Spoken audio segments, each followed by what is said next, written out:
안녕하세요, 청년 아포슬 여러분들. 베스트 성경대학 출애굽기 강의를 신청해 주셔서 감사합니다. 오늘부터 저와 함께 5주 동안 출애굽기에 대해서 배워볼 텐데 하나님께서 주시는 은혜가 풍성할 수 있기를 바랍니다. 그러면 시작합니다. 고고! 자, 5월 6일부터 6월 3일까지 5주간 진행되는 시간, 매주 목요일 8시부터 9시까지 강의가 올라갑니다. 유튜브로 온라인 강의가 진행이 되고 여러분들께 따로 제공되는 건 없습니다. 구글 사이트를 통해서 올라가는 공지사항과 여러가지 영상들 잘 봐주시기를 바랍니다. 그래서 출애굽기를 통해서 여러분들이 좀 배웠으면 하는 게 뭐냐? 3가지입니다. 첫 번째, 출애굽기에 관한 전반적인 지식과 이해의 폭을 넓히는 시간을 가졌으면 좋겠어요. 출애굽기가 뭔지, 출애굽기를 통해서 하나님께서 하시는 말씀이 뭔지 내가 그냥 씹어 먹어버린다 라고 생각하시면 됩니다. 자, 둘째, 언약신학적 관점에서 출애굽기가 갖는 성경적 위치와 하나님의 역사 그리고 그 뜻을 좀 이해했으면 좋겠습니다. 우리가 성경을 볼 때에 하나님의 구원이 점차적으로 확대되는 그런 과정들을 언약적 관점에서 볼 수가 있는데, 출애굽기가 가지고 있는 그 언약 신학적인 관점을 우리가 좀 이해하는 시간이 되었으면 좋겠습니다. 세 번째, 출애굽기가 성경으로 남으면 안 되잖아요. 과연 나에게 하시는 말씀이 무엇인가, 그것을 가슴 깊이 깨닫고 은혜로 만땅 채워지는 시간 될 수 있기를 바랍니다. 자, 수료 조건은 다음과 같습니다. 첫 번째, 매주 출석은 이제 제가 알려드리는 사이트에 여러분들의 날짜와 이름을 적으셔서 출석 체크를 매주 해주시면 됩니다. 그리고 두 번째, 결석은 1회까지만 허용이 됩니다. 세 번째, 마지막에 어떻게 강의를 들으셨는지 라는 것들을 조금씩 남겨주세요. 제가 피드백으로 사용하도록 하겠습니다. 싫습니다 라는 거 말고 좋습니다 라는 것만 남겨주세요. 자, 그럼 강의 일정을 한번 소개해드리겠습니다. 자, 오늘 5월 6일 오리엔테이션과 서론에 대해서 다룰 겁니다. 5월 13일 다음주에 2강을 합니다. 1장부터 15장까지 진행되는 내용들을 한번 다뤄볼 겁니다. 자, 세 번째 강의 15장부터 18장까지의 내용을 다뤄볼 거고요. 자, 27일에 4강 19장부터 24장까지의 내용을 다뤄볼 겁니다. 그리고 마지막 6월 3일에는 5강 24장부터 마지막 장인 40장까지 한번 다뤄볼 겁니다. 저와 함께 5주 동안 큰 은혜가 있기를 주님의 이름으로 축복합니다. 자, 출애굽기 강의 첫 번째 시간입니다. 첫 번째 시간은 개요와 더불어서 하나님께서 어떻게 이스라엘 백성들을 이끌어 오셨는지, 그리고 출애굽기가 가지고 있는 성경적인 의미, 개요, 그리고 1장 서론에 관한 부분들을 한번 살펴보는 시간들을 가지도록 하겠습니다. 자, 화면을 따라서 한번 잘 따라 주시기 바랍니다. 베스트 성경대학 출애굽기입니다. 첫 번째 시간은 뭐냐면은 출애굽기 개요에 대해서 한번 다뤄보도록 하겠습니다. 자, 출애굽기는 이름들이라는 의미를 가지고 있습니다. 이건 단순합니다. 1장 1절의 주인말입니다. 이집트로 내려간 이스라엘 아들들의 이름들은 이러하니라 라고 나와 있는데, 이것을 따서 이름들이라는 쉐모트 출애굽기 이름을 지었습니다. 근데 이거는 당시 고대 근동의 관례적인 표현이었습니다. 앞 글자를 따가지고 제목을 짓는 표현이었는데, 이게 출애굽기의 의미를 모두 다 포함하기에는 어느 정도 무리가 있는 이름입니다. 그래서 70인역은 이것을 뭐라고 의미를 지었냐면 엑스호도스, 길에서 탈출하다, 길에서 나가다 라는 의미를 사용했고, 이것이 점점 내려와서 엑스도스, 이집트를 탈출한 이야기 출애굽기라는 제목으로 완료가 되었습니다. 창세기와 마찬가지로 출애굽기라는 이름이 어울리지 않습니다. 왜냐하면 40장 중에 1장부터 15장에 해당되는 내용이 출애굽에 관한 내용이 있기 때문입니다. 나머지는 그럼 무슨 내용이냐? 성막, 율법, 율례에 관한 이야기인데, 사실 출애굽보다도 더 중요한 얘기가 이것이기 때문입니다. 언약신학적 관점에서 볼 때 성막에 관한 이야기, 율법에 관한 이야기, 율례에 관한 이야기를 우리가 고려하지 않을 수가 없거든요. 그래서 일단은 출애굽기가 어떻게 구성되어 있는지 한번 보도록 하겠습니다. 전반부와 후반부로 구성된 이야기로 진행이 되는데, 전반부 1장부터 19장까지는 여러분들이 잘 아시는 출애굽에 관한 내용입니다. 이집트에서 어떻게 종이 되었고, 어떻게 노예 신분에서 벗어나서 하나님께서 이끌어가지고 탈출하게 되었는가. 쉽게 말하면 역사에 관해서 다룹니다. 후반부에 넘어가게 되면은 광야로 넘어가죠. 그리고 30장, 40장 지나가면서 여러분들이 가장 재미없어하는 법이 나옵니다. 법에 관한 내용이 등장하면서 하나님께서 어떻게 이스라엘의 백성의 주인이 되셨는가, 그리고 그 백성된 자는 어떻게 살아가야 될 것인가, 중점적인 내용은 바로 언약에 관한 부분입니다.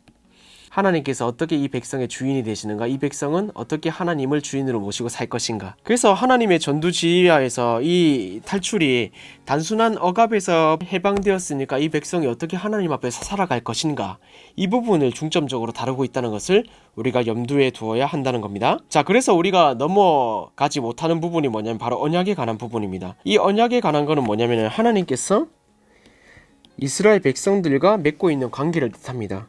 성경에 보면은 내가 너희의 하나님이 되고 나는 너희의 하나님이니까 너희가 나를 하나님으로 삼고 거룩하게 살아라 라는 하나님의 말씀이 여러 차례 등장을 합니다. 이 언약이라는 것은 아브라함 때의 창세기 15장의 횃불 언약을 통해서 하나님께서 이스라엘 백성에게 약속하신 거거든요.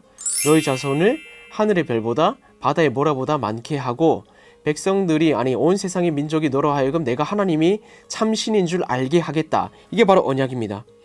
그래서 그들에게 순종의 의무를 지워주셨죠. 뭔가 창세기가 지나오고 출애굽기가 진행되면서 사라진 개념 같지만 다시 출애굽기에서 등장시키시거든요. 그래서 웃긴 게 뭐냐면은 이스라엘 백성들이 이집트로 들어갑니다. 그러면서 70인이 들어갔는데 나올 때는 몇 명이 되어 있었냐면 장정만 60만이 되었어요. 이것만 생각해봐도 하나님의 나라, 언약은 사실은 하나님의 나라를 이루어가는 과정이시거든요.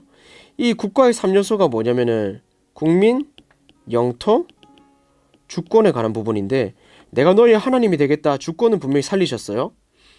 그리고 중요한 게 뭐냐면은 영토, 하나님께서 여기로 다시 돌아오게 하겠다라고 하셨는데 이건 다시 이루어지지 않았습니다.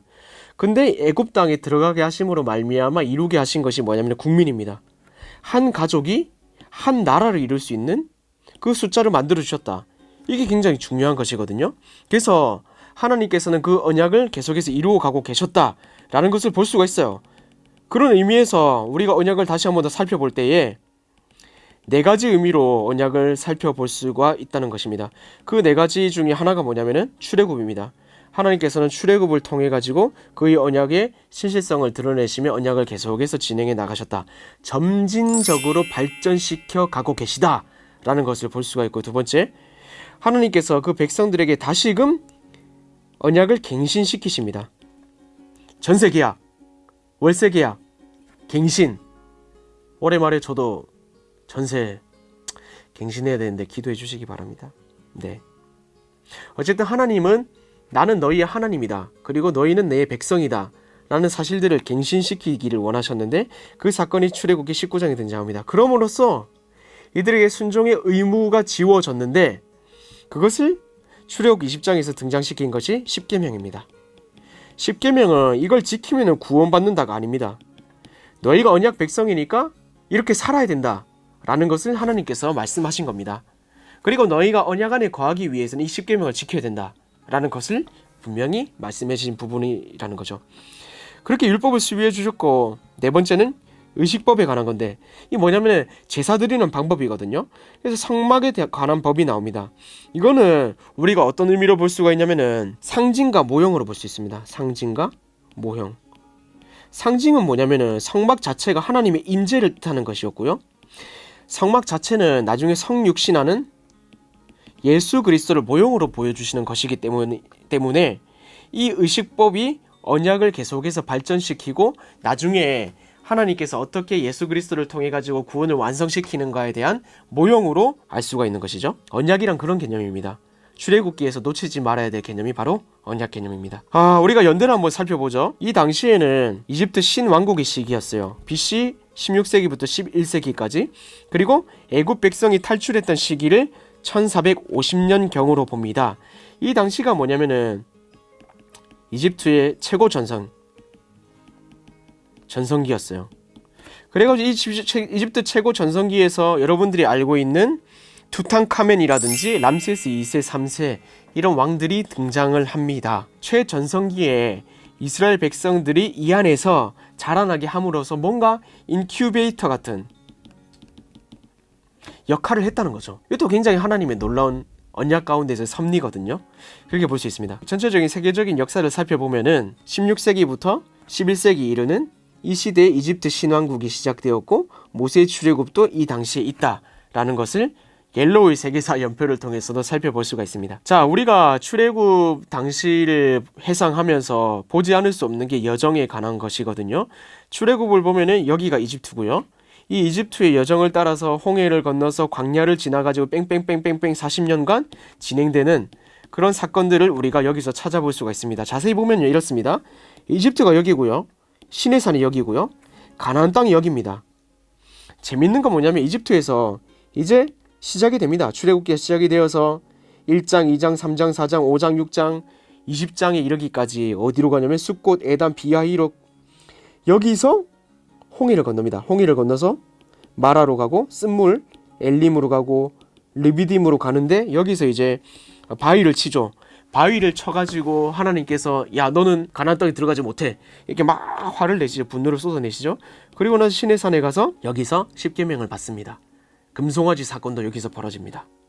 그래서 이스라엘 백성들을 보시고 하나님께서 이 백성들로 광야를 뺑뺑뺑 돌게 하십니다. 이게 바로 출애굽의 여정입니다.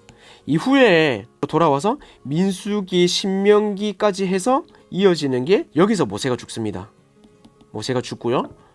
여기를 지나서 요단강을 건너서 여리고와 그리고 가나안 땅을 하나하나 정복하게 되는 것이 여호수아에 등장합니다. 우리는 이스라엘 백성들이 어떻게 광야 생활을 했나 여기까지 살펴보게 될 겁니다. 여정을 꼭 다시 한 번 더 보면서 차차 설명해 드리겠습니다. 저자 출애굽은 누가 지었을까요? 생각해 보세요. 바로 모세죠. 모세 오경이 있습니다. 창세기, 출애굽기, 레위기, 민수기, 신명기. 그렇죠. 근데 굳이 또 이걸 문제점을 삼고 모세가 출애굽기를 짓지 않았다라고 의심하는 분들도 있어요. 나 왜 그런지 모르겠어요 도대체. 그것에 대해서 우리는 뭐라고 말할 수 있냐면 여러 가지 증거들이 있다라고 말할 수 있어요. 보세요. 하나님이 모세에게 율법을 기록하고 명령하신 부분이 있습니다. 그리고 기록된 문서를 읽는 모습도 있고요. 광야 생활을 자세하게 기록한 부분도 민수기에 있고요. 그리고 이미 문서에 대한 율법을 준수하라고 권면하기도 합니다. 모세가요. 한 세대가 지난 시대를 배경으로 한 여호수아도 모세 율법책이라 말해요. 모세를 통해 주신 율법이란 말을 사용합니다. 무엇보다 중요한 건 뭐냐면 모세 율법책이라는 말이 구약 성경에 아주 많이 등장한다는 사실입니다. 출애굽기는 모세가 지었습니다. 출애굽기는 이뿐만 아니라 정경으로서 정경이 뭐냐면은 우리가 성경에 실린 하나님의 말씀이거든요. 쉽게 말하면 성경입니다. 첫 번째는 역사서로서의 의미가 굉장히 커요. 뭐냐면은 이스라엘 역사의 실질적인 시작이거든요. 창세기하고도 연결이 돼요. 출애굽기 1장 1절을 보면은 한 가족이 내려갔는데 온 민족을 이루었다 라는 부분이 연결점이고요. 레위기하고도 율법 30장부터 40장에 등장하는 율법 레위기에서 한 번 더 언급하죠. 민수기 이어지는 스토리 다 이어집니다. 신명기 다시 한 번 더 율법을 리와인드 하거든요. 출애굽기 역사를 한번 쫙 훑어줘요. 신명기 다 이어져 있어요. 그러니까 역사서로서의 의의가 굉장히 큽니다. 모든 것이 연결되어 있죠. 두 번째, 아까도 말했지만 언약신학 이게 굉장히 의미가 있습니다. 아브라함 때 나타났던 언약을 더 발전시키거든요. 점진적으로. 그래서 여기서 이제 한마디로 하자면 이거예요. 하나님, 이스라엘 백성들 나는 너희의 하나님이다. 너희는 나의 백성이다. 이게 언약이에요. 그래가지고 파생되는 게 뭐냐면 순종. 그렇게 순종할 수 있는 율법, 계명. 여기서 언약 신약이 발전이 돼요. 이래가지고 이거 순종, 계명, 율법 모든 게 이제 어디로 연결되냐면은 예수 그리스도 이렇게 연결되거든요. 그래서 굉장히 중요하다는 겁니다. 출애굽기를 볼 때 연결점으로서 그리고 언약으로서 출애굽기를 분명히 기억해야 한다는 겁니다. 자, 그러면 내용을 한번 구분해 보겠습니다. 서론 1장입니다. 애굽을 떠난 장면이 1장에서 15장, 구름을 따라서 광야를 이동하는 게 15장부터 18장, 시나산에서 이제 계명을 받습니다. 19장부터 24장, 그리고 성막에 관한 율법이나 규례들이 주어지는 게 24장부터 40장까지입니다. 이 모든 역사를 관통하는 것이 뭐냐면은 관통하는 개념이 있습니다. 바로 알다라는 개념입니다. 첫 번째 서론을 보시면은 창세기부터 출애굽으로 이어지는 창조의 하나님 그리고 언약의 하나님이 어떻게 역사를 이끌어 가시는지 알게 됩니다. 그리고 애굽을 떠나가지고 광야에서의 삶이 어떤지 광야를 통해서 하나님을 알게 됩니다. 구름을 따면서 이동하면서 지키시는 하나님을 알게 되고요. 시내산에서 율법을 다시 한번 더 갱신시키면서 하나님이 어떤 분인지 알게 됩니다. 성막을 통해서 어떻게 하나님을 섬겨야 되는지 알게 됩니다. 다시 말해서 알다, 야다라는 아는 개념이 출애굽기에 매번 등장을 하는데, 이걸 통해서 하나님께서 원하시는 것은 뭐냐면은 알다, 쭉쭉쭉, 믿다, 발전되는 개념으로 사용되기를 원하신다는 겁니다. 이스라엘 백성들이 하나님을 알고 이집트 백성들이 하나님을 알게 됐습니다. 이방 나라 민족들이 하나님을 알게 됐습니다. 그러나 그 가운데 믿는 백성들은 이스라엘 백성들이 유일했습니다. 근데 이스라엘 백성들조차도 제대로 믿지 않았죠. 하나님께서 원하시는 건 뭐냐면은 나를 아는 것으로 그치지 말고 믿어라 라고 하시는 거죠. 믿지 않았던 이집트 백성들은 망했습니다. 믿지 않았던 가나안 백성들은 망했습니다. 이스라엘 백성들로 하여금 율법을 주시고 윤리를 주시고 모든 기적과 역사를 베풀어 주시면서 하나님께서 요구하시는 것이 뭐냐? 너희가 내가 하나님인 줄 아느냐? 그럼 믿어라, 이겁니다. 여러분들 하나님 알고 계십니까? 어떻게 해야 될까요? 그러면 잘 믿어야죠. 아는 것으로 그치지 마세요. 자, 이렇게 우리가 계율에 대해서 배워봤습니다. 출애굽기는 창세기하고 동떨어진 역사가 아니라 창세기부터 하나님께서 어떤 역사를 이스라엘 백성들에게 베풀어 가시는가 알게 되는 책입니다. 아는 것을 통해서 뭐로 이어진다고요? 믿는 것으로 이어진다고. 그게 정말 중요한 출애굽기의 개념입니다. 첫 번째, 아는 것. 두 번째, 하나님의 언약. 이게 계속해서 점진적으로 발전되고 있다라는 것을 염두에 두어야 합니다.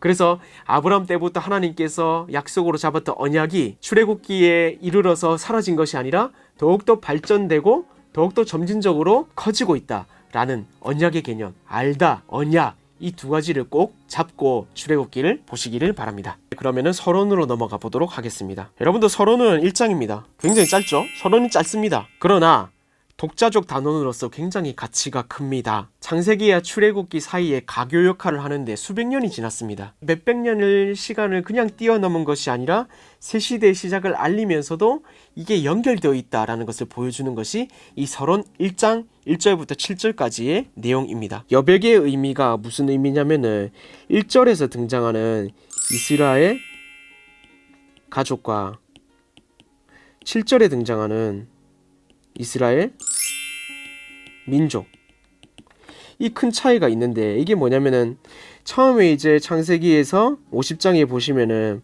출애굽기로 넘어갔던 게 한 가족 70인이었습니다. 근데 아까도 언급했지만 이스라엘 민족이 장정만 60만이 되는 인구로 불어났습니다. 그래서 야곱의 아들들이었는데 이제는 하나의 민족으로 이스라엘이 변화됐다는 겁니다. 한 가족이 한 민족으로 변화되었다는 것은 무의미한 것을 말한다고 볼 수가 없지요. 7절에 보시면 이렇습니다. 이스라엘 자손은 생육하고 불어나 번성하고 온 땅에 가득하게 되었더라. 가족이 민족이 되었다.